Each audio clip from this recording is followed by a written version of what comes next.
Angkatan bersenjata Houthi Yaman mengklaim pasukannya telah menembak jatuh pesawat jet tempur F-18 milik Amerika Serikat. Tak hanya itu, perlawanan Yaman itu juga menargetkan kapal induk Amerika Serikat di Laut Merah.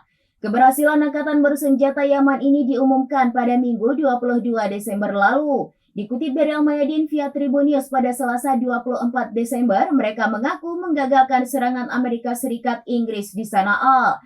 Tindakan ini dilakukan ketika kapal induk USS Harry S. Truman dan sejumlah kapal perusaknya menjadi sasaran secara bersamaan.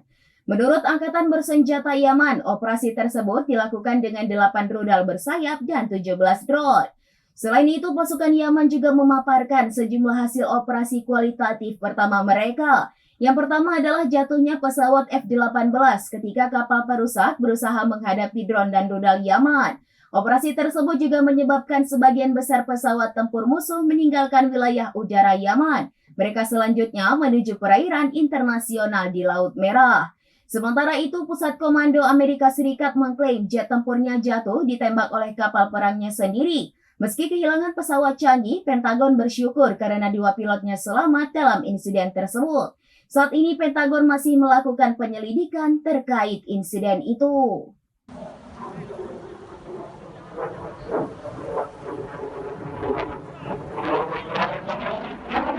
Demikian informasi terkini Syederalun. Saksikan terus informasi lainnya. Jangan lupa like dan share seluruh akun seraminews.com. Download Tribun X sekarang. Menghadirkan lokal menjadi Indonesia.